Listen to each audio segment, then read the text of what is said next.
Hello, I'm James Whittington-Phillips, and this is week 4 of the monologue audition rehearsal logs. And this week was primarily independent rehearsal and just general working on the monologue. In terms of working on the monologues, I have come a long way again. I've managed to meet my target of learning my new contemporary piece.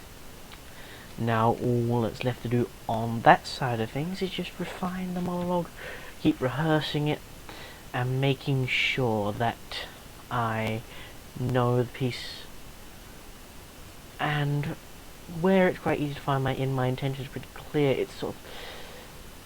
It starts off in a way to figuring out how to admit, or not to admit, to admit, and as Mark is in a way grieving, but then it's more conversation. There's also elements of conversation within the monologue, and what I really have to do now is find the distinction between the two. Another thing is that where I've been in that setting before, I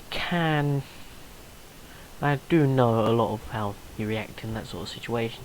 I mean, everyone's different. Some people don't really react that upset as other people do. It's all about what kind of interpretation I want to go with from there in that respect. In terms of the Shakespeare monologue, I have continued to learn that, inching ever closer to completing that monologue, which is good. In terms of looking at the intentions of the monologue, there are several intentions which I've discovered within the monologue, and it's just trying to get them key. It's like at the beginning of the monologue, you're trying to convince, and then at Macbeth's switch about halfway through the monologue, you need to sort of switch, and it's not because the intention shifts, and it's no longer to convince. You're convinced. It's now pondering. It's now more pondering on consequence of his actions, because Macbeth knows that his actions are morally wrong and actually condemned by the society that he lives in, as he could be executed for treason for what he is doing.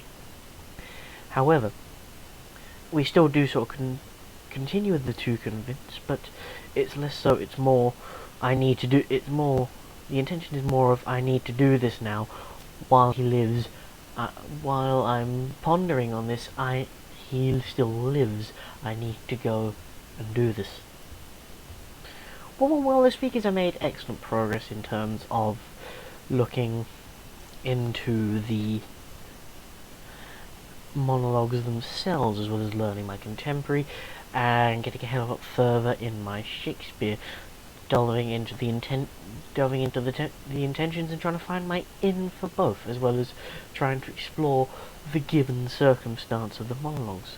In the case of Mark from Wink, it's to go and see the school counsellor for guidance on what he should do about the grieving of his dad.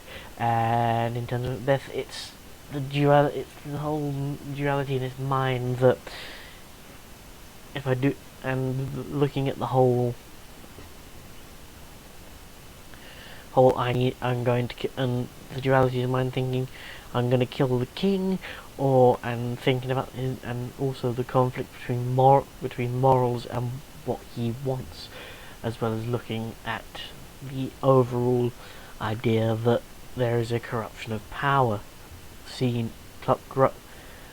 physical corruption going on in Macbeth due to the power he now holds, and again that is actually seen throughout the play.